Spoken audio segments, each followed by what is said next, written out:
Hey, guys, Altaviz Pelzer here, your voice manager, coming to you with another episode of the Speakeasy podcast, where we go behind the scenes and talking about what it means to be a successfully paid speaker and author. With that being said, guys, I can't even hold back my excitement for this episode. Why? Because these are the types of stories that I love bringing to you guys. Stories of inspiration, stories of motivation. And I know you saw the title, right? Having a loud vision. And I know right now we have so many things that are in front of us that are kind of clouding up our sight.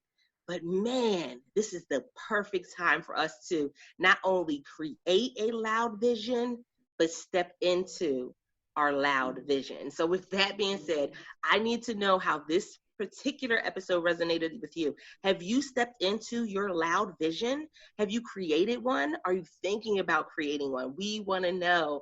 Connect. bit.ly/World Voice Community. Come into the group and join the conversation. Again, we want to know, are you creating your loud vision? No matter what's going on, there's still the opportunity to do so. And so let's get into today's episode. Okay, so I tried to hold back my excitement, but I think it's going to come through. And I'm just giving you fair warning in case this episode goes a little longer than our normal episodes, because the guest I have for today is amazing, stupendous, awesome. What word do you want me to... Wonder Woman, what word do you want me to use, people? I'm telling you, this episode is going to be the one that you come back to and listen to on repeat a couple times a week, simply because I know that you're about to get something that's going to inspire you. And so, oh man, before I go any further, hello, Zaakirah, how are you? Hi, girl. Hey, that was I feel like I need my music. I need some drum roll to enter the room in here. That was amazing. I am so super excited to have you on today. Reading through your bio, looking at your story, I'm like, this is what people need to hear right here, right now. I don't know where else your story may have been told. It didn't matter because they weren't the Speakeasy podcast listeners, right, team? Right, y'all? So we're going to be the ones that spread it across the world. I'm super excited. So tell them a little bit about yourself, and then we'll dive into today's topic. This is so exciting. Yes, absolutely. So my name is Zaakirah, and it is actually Arabic for the hereafter or the afterlife. And I am currently right now Jade of all trades, but I got it as a photographer. So I'm also a cancer survivor. So ironically, it was a photograph that my mother took of me. And I was about 3 months old, and she spotted a white glow in my right eye. And since then, she followed her intuition. She went to multiple doctors to get the main doctor who I ended up staying with for a majority of my life to get my eye surgically removed, because had that not happened, I would not be talking to you right now. So even though I have monocular vision, they say I have a photographer's eye by default, right? So even though my mom saved my life by taking a photograph of me to multiple doctors, I'm now reversing it and helping other people to live the best life that they can. Because first it starts with photographs, right? How many people are able to see themselves in a positive light, photographs that get taken of them? How many people even have the opportunity to get photos taken of them? And then fast forward to that, after unifications and learning and there, then I learned, I started doing it when Facebook was just really launching. It was just becoming big and launched the business pages. So I had to teach myself how to really run social media, not only to sell my own services and let more people know who I am, but also to help other small businesses, because everyone truly does have their own vision that's been deep inside of them since they were little girls or little boys. And so they just need to bring that vision out loud. And what better way to do that? Starting on social media. So then that's what I ended up doing. I became a brand cultivating strategist to help small businesses to aesthetically make their brands look good, be consistent, and let people really know who they are. And I mean, at this point, I'm literally a jade of all trades. I have my own podcast too, which kind of coincided with the fact that my mom and I both sat down and agreed that it's time to get our story out there because people need to hear this. People need to be inspired. People need to be impacted. So that's just the lowdown of who I am. Oh my goodness, I am oh my goodness, like where do we start? It's, it's it's an interesting time because a lot of times we don't see the beauty in things because of our position, because of where we stand. And so I love that, even with what you've been through in life, you're saying, I want you to see the beauty that I see in you. I want you to see the beauty that I see, even when it comes to the social media. I want you to see the beauty that I see in your business. I want you to see it, and I want you to project it. And so what did that feel like for you the first time that you did photography for someone else? The first time I did photography for someone else. Now, let me rewind a little bit because always a photographer at heart. My mom introduced me to one of those Kodak Polaroid cameras, and then later on to those cameras where you gotta take it to the Walgreens or take it to the drugstore just to get the film developed. And so my mom and dad love to travel. So by default, I naturally saw the beauty in nature. So I just love capturing everywhere that I went, any people that I was comfortable with taking photos of at, 5, 6, 7, 8, 9, 10 years old.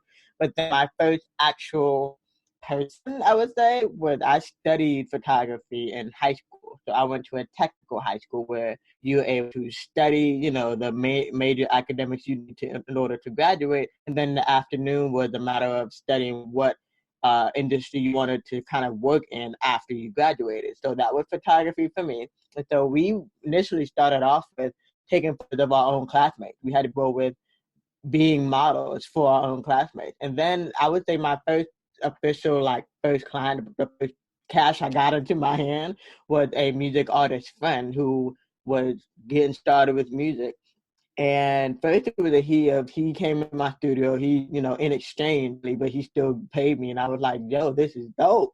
But it was for my portfolio for school. We just kind of kept in touch because he loved the work so much. And it was just brought out another level of confidence in him as a music artist just because of all the positive feedback. Because again, this was when Facebook was just getting started.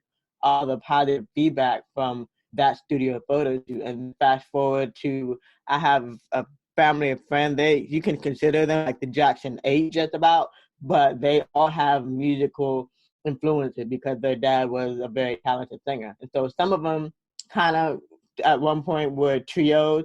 They were like counseling each other. So one time they had a music festival gig, and I was just, I'm just that friend that was always around them. So they're like, hey, you want to photograph us? And I was like, sure, why not? I love music and I love the outdoors. So it was perfect. And I feel like every time music has, a huge role in my life, really. But just every time I have a camera in my hand and it's a one-on-one environment or my vision is to capture the 1, 3, 4, 5 people, it just brings so much joy. It brings so much excitement. Like even on a bad day, because fast forward maybe 10 years later, I actually got a part-time job. Because life happens. You gotta, be a side hustle and have a 9 to 5 sometime. So I ended up working as a photographer. And even if I had a bad day before I even got to it, the moment I have a camera in my hand, it's like the utmost joy. Love it. When you're walking in your vision, it doesn't matter what's going on the outside. It sparks something, oh my goodness, so magical on the inside that as soon as you start doing it, like I could be going through chaos. As soon as I sit down to do a podcast interview, as soon as I get on a stage to speak, or as soon as I go and sit down and start typing up a book or a new story or a new poem, it just all melts away. Absolutely. And I think that's the thing that most people fail to realize, that you already know what vision and what your purpose is. Think about that one thing that brings you that joy. If you can't remember, it's been so long, think about what you do. And I think people really find it, if not earlier or later. The typical age is as soon as you're in puberty, 7, 8, 9 years old. Thinking about what is that thing that if you would never ever paid for in your life that you would do without question, without even being asked to. Oh, now that's good right there. You know why? Because most people are discouraged against that because they're told to go after the thing that makes you the most money. And I think we're in a perfect stage and a perfect climate for us to go back to the things that bring us joy. I'm a single mom of 4, and so they bring me joy. They bring me a couple gray hairs, but they bring me joy. And so where other parents may be frustrated right now having their kids home, I love it. I'm doing all types of different things, and we're creating new ideas. And I was just fussing at my daughter, trying to get her to start her own business while she's home. And I mean, just just the little things, right?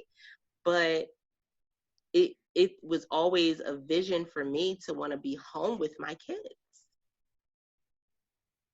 Why? Call me crazy. I And know. I feel like it's the silver lining. Yeah, it's the silver lining of this whole thing of like, so many people were like, oh, I don't have time, I don't have money, I don't have this, I don't have that. Well, what? Look, the opportunity right in front of your face. So how are you going to, it's like my favorite Eminem song.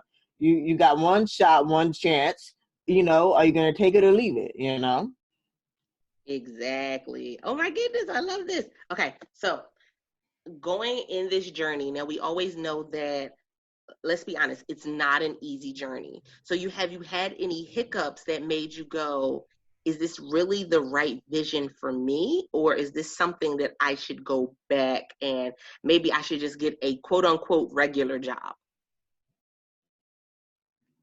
Oh, absolutely. Sometimes. I think every time I take a new or I step into the new level towards my purpose, it's like it gets scary. There's no way that it's supposed to be easy. There's no way it's supposed to be a breeze. So every time I'm taking one step closer into my purpose, it's very scary. I mean, any major life decision has kind of played around it in a way.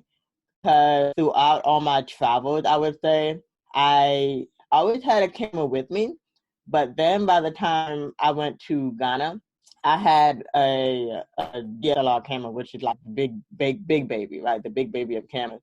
And I went to Ghana, and even though it was a volunteer trip, and my main purpose there was to be a primary school or elementary/middle school teacher, during my downtime, when during recess, I would just take photos of the kids, take photos of whichever school we were teaching at that day. And so there were plenty of moments where if things were difficult, I'm like, okay, am I on the right path or not? But I think that's the thing that makes it difficult. You have to realize that because you are facing these obstacles, it's testing you to make sure.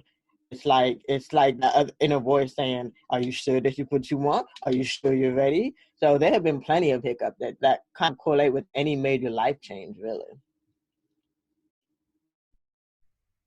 That is beyond amazing. And so being able to, oh my goodness, being able to step into other cultures, because I know that you have traveled to other countries, being able to step into other cultures, even early on in your childhood, what was that feeling? Yeah. So my first actual country was Costa Rica, but yes, actually, let's not even forget about the cultures here in the U.S. I mean, it's a multicultural mesh. So even though I was born in Fort Lauderdale, Florida. My mom was born in New York City. My dad is from East Tennessee. So that's a mesh of cultures right there. And then my siblings are born and raised in Atlanta, Georgia. And then what I decided to do though was go up to Washington D.C.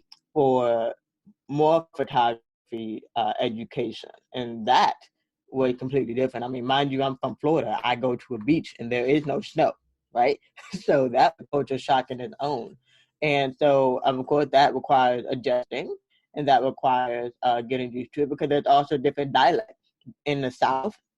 from like Georgia, Tennessee on down, if people ask you how you doing, they want to know how you doing. They don't want you to say how you doing back. So by the time I moved to Maryland and DC, that's a completely different thing. It's like, how you doing? I'm just saying hi, don't talk to me, don't say anything else.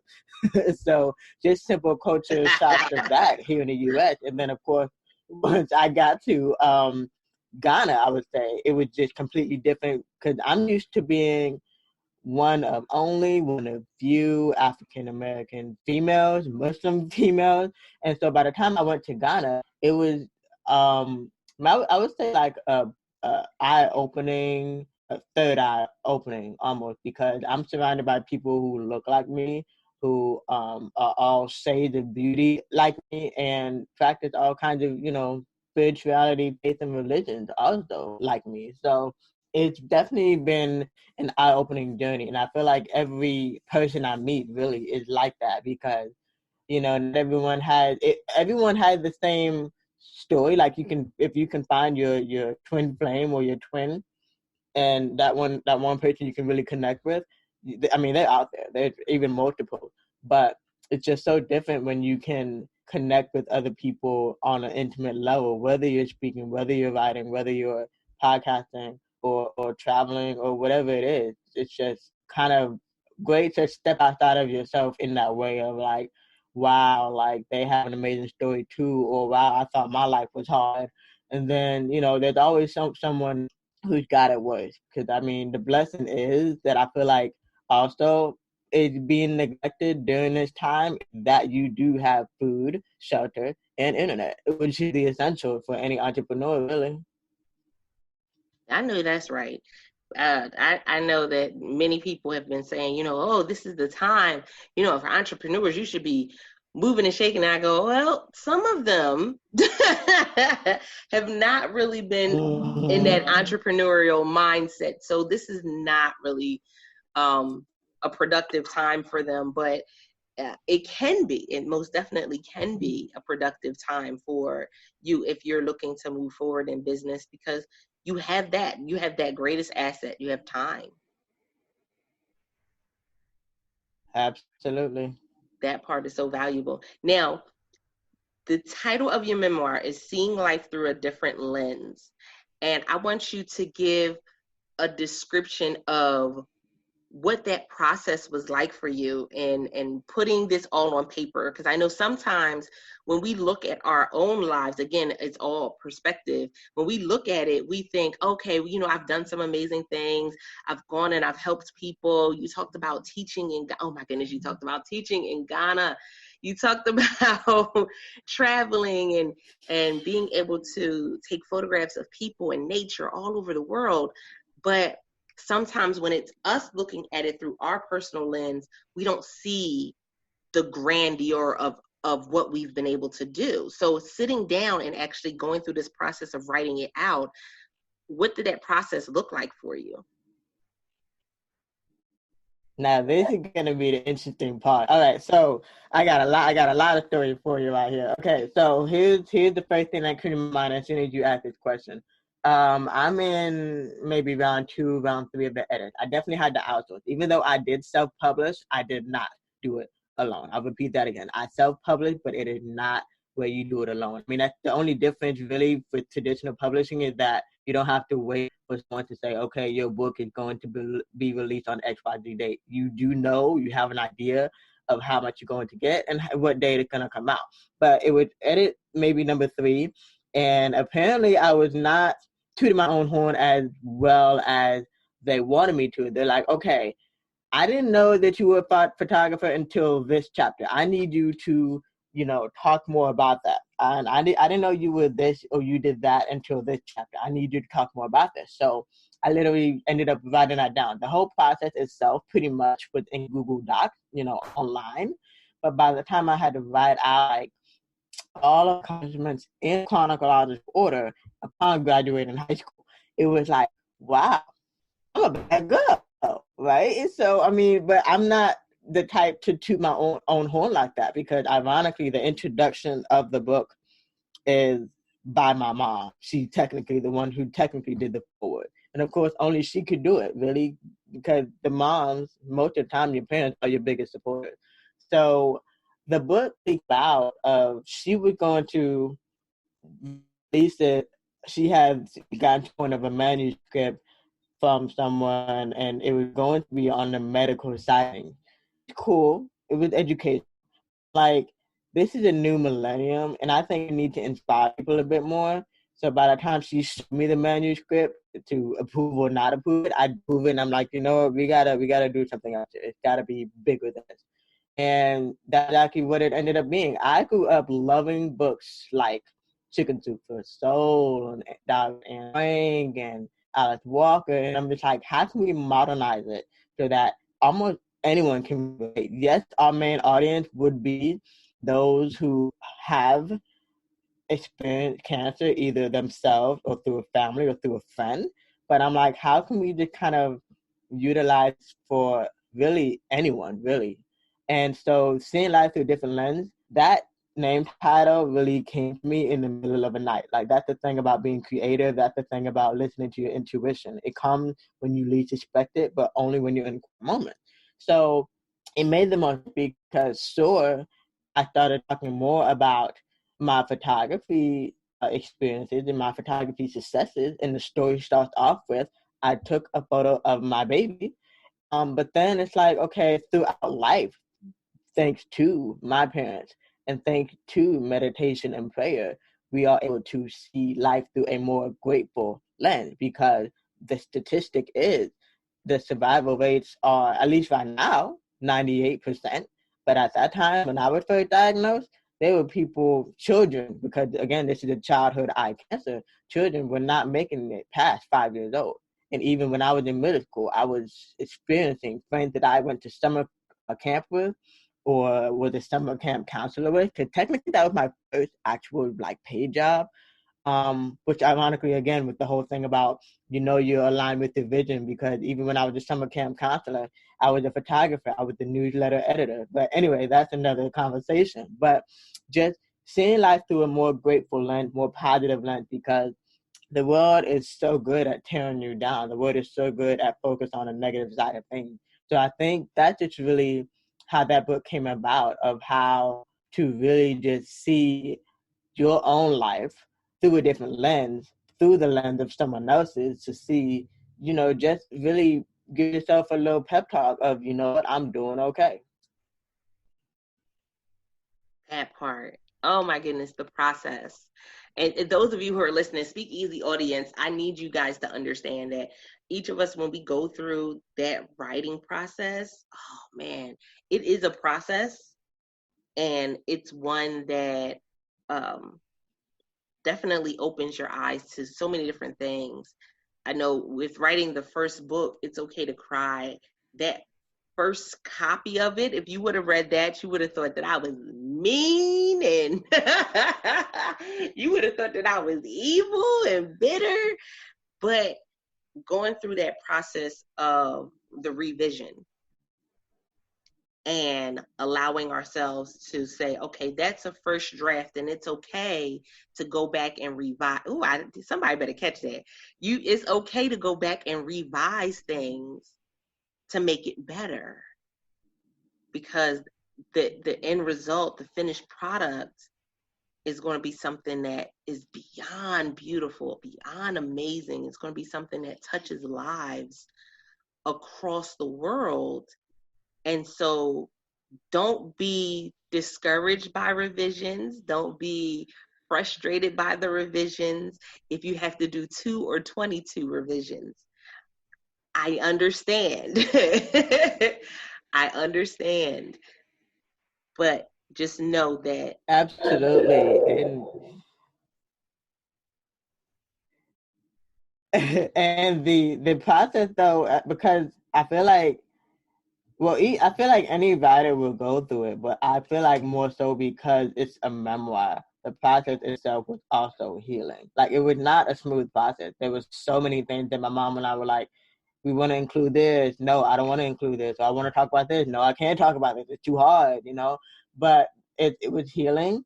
But then it's also like for me, I didn't get excited until I had the book in my hand, right? So my mom or anybody who I Right, that started to try moment to is talk about the book. amazing. Ooh, that moment. Yeah, it is. It so is.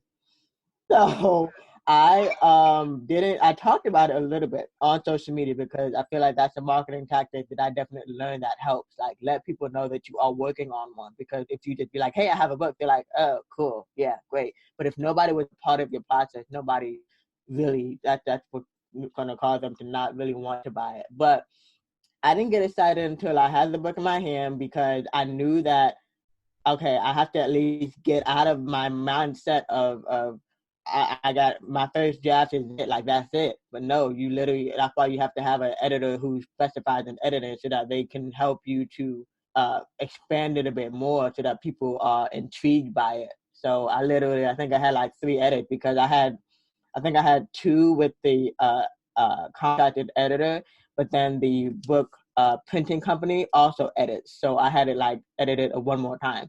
And so here's the thing, even another author talked to me, and she was like, oh my goodness, there's so many edits that I need to be made, and how do I do this? I have this deadline. And I'm like, okay, you know what? Just take a breath and just appreciate the fact that you have the opportunity to get your story out there, point blank, period. That's the first thing that matters.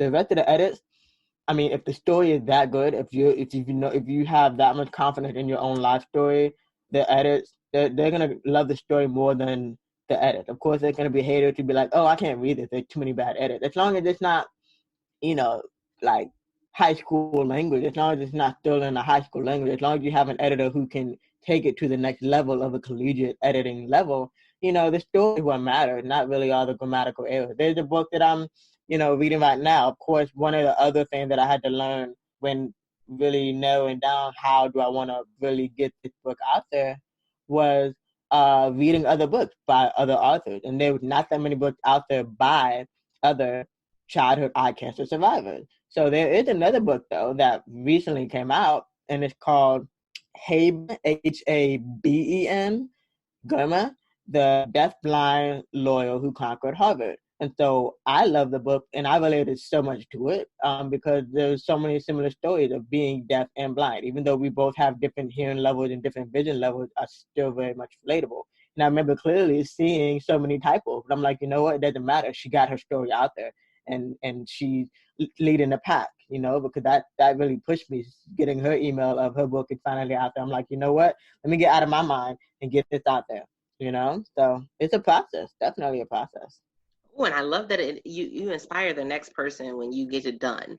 Like we focus so much on trying to get it perfect, but when you get it done, that process of just being able to say it's completed, it inspires more people than you will ever understand. Especially, I love the fact that you said, sharing it and going through the process with those who follow you online or who are connected to you online, because that definitely, it gives you a boost in some of those moments where you're feeling like, okay, I'm done looking at words. I don't want to write nothing else, type nothing else, because they're looking for it and they're waiting for the end result. I know one of the things that we talked about before we even pressed record was when I told you the title of today's episode was The Loud Vision. And I want you to share with the Speak Easy podcast listeners what your response was when you heard the title for today. Yeah, so at first I had to double check. I mean, do you mean do you mean ALIVE or LOUD? So then when I'm like, okay, it makes sense because I'm an extroverted introvert. So I may seem like I got a ball rolling right now. I mean, it seems so energetic and a ball of life right now. But then there are plenty of moments where I would just sit back, listen to you. If you're trying to start an argument, I would just say, okay. Or I'll just simply look at you and just smile, right? But that's the thing about, I feel like creatives in general, their minds are loud. They may not say anything, but trust and believe they are thinking all of the things. So the fact that you're living your vision out loud, it's like everything that's in your head is finally onto paper and then finally in manifestation to a vision board, I would say. And then boom, 5, 10, 20, maybe even 30 years later, everything, your vision is being fully outlived. Oh, I love that. I'm always telling people you got to take the vision off the board. I know we get excited, and no tea, no shade, guys. I love vision boards. I love what they represent, but we got to get the vision off the board. So we gotta take some action steps to be able to say, you know what, I can check this off of my vision board. I can check that off on my vision board. Even right now, and I know some of you may be saying, but like my vision board is on pause. Like the world is on pause right now. Altavis, that's not how this goes. Everything's on pause. But no, everything is not on pause. Certain things are on pause. So in this time, this is where you either tap into one or two things. You either tap into your own creativity, or this is when you reach out to your creative friends and say, hey, let's hop on Zoom. Exactly. And I think that's the thing of the only way to really move forward, I've also learned, is having the right team. Because you could have somebody who's good at what they do, but all they really want is to better themselves, right? All they really want is to feed their family, which is fine. But if they don't have your vision, you're going to feel stagnant. And that's exactly what I felt with not only sometimes with the book, sure, but also with any other business ventures. Like, for example, by the time I finally had the idea, the vision that was given to me to launch a marketing agency, because I was already a photographer, I was already learning social media, I was already consulting or advising people. So I'm like, okay, how do I bring this together to bring more women together who are just as passionate about what they do? And so at first, I had people who were good at what they do, and my clients were happy, but I was not happy because the back end was like looking like a mess, looking like a child and tore up, and made a tornado. So I'm like, okay, how do we fix this? And first, it's a matter of being comfortable enough of, is this person helping or hurting my team or my brand? And just being comfortable enough to be like, I appreciate you, I respect you, but this is not going to work out. This is not going to help us elevate. So having that team, especially right now, is very important. Even if it's not your family, because I understand sometimes family can be toxic, sometimes. But even if you just find that tribe, that family that's not blood related, it's all a matter of having the right support that will get you far. That's it. The right support will definitely get you far. So let them know where they can find out more information about the photography or about the help with their social media. Because right now, a lot of people are out here talking about they the social media gurus, and that ain't the truth.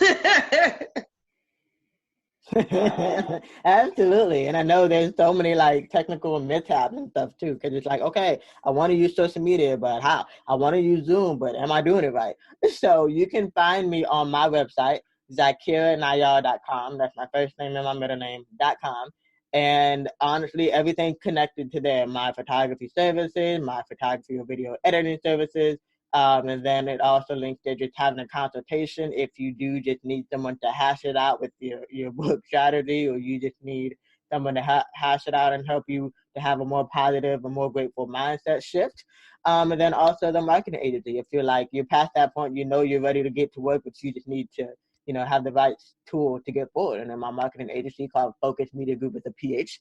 It was originally a play on the word photography. So Focus with a PH, mediagroup.com is also link. And then also on zaakirah.com/podcast, you can find out more about the Living Legacy podcast, which currently is about women of purpose sharing stories of overcoming adversity with resilience. And y'all know I love shouting out my fellow podcast community. So I absolutely love this, guys.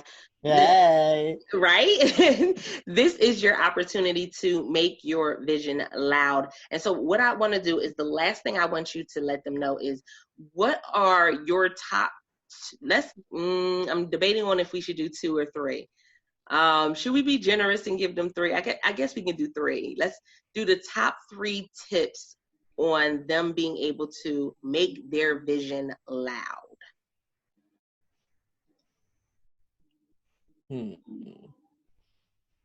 Okay. Step 1 is to write down the vision first. Write it down. Not keep it in your head. Not tell your spouse, your best friend, your sister. Write it down. Or record yourself, whichever one, but keep it to yourself. Write it down and keep it to yourself. That's number one. Number two, get sources of inspiration, not sources that will make you jealous, not sources that will make you feel like you're missing out on anything. Get sources of inspiration so that you can basically see the image and know that it's out there and it's possible, and someone else may have gotten there before you, but that means you can too. So make it a vision, visualize it. And three is execute. And I guess execute would also include finding the right team member to make it happen, doing the right research, learning that skill to make it happen. Because sometimes you may have to learn everything yourself before you can truly outsource what you really need or delegate what you really need. So write it down, visualize it, and execute it. I love that. So write it down, get sources of inspiration, I love that you made that point, that it shows us that it's possible. And guys, listen, we don't have to compare. There's billions of people in the world. You don't have to compare yourself to someone else. Get that source of inspiration so that way you know it's possible, and execute and finding the team and doing the research. Yes, yes, yes, yes. Super excited. So guys, this has been another amazing episode.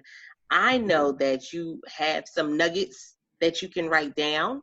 You have some things for you to implement, but I want to know, what are the things you're going to implement on when it comes to making your vision loud? Be sure to let us know by coming over into the group, bit.ly/World Voice Community. We want to know what you're working on and how we can support you in that. Guys, this was another episode of the Speak Easy podcast, and with your host, Altavi Spelzer. I'm super excited, guys, because guess what? We have even greater things coming down the pipeline. Thank you to DTI, Desire to Inspire, the Takeover. Yes, thank you to them and all of the folk on that network. How are you guys doing out there in the world? As well as DFW. Hello, hello. We appreciate all of the other networks that come and communicate and come and line up in agreement with us. Why? Because that's how we reach the masses. And that's what it's about. It's about reaching the people who need it most. With that being said, this is another episode, guys. Until next time, don't forget to press it out. See ya.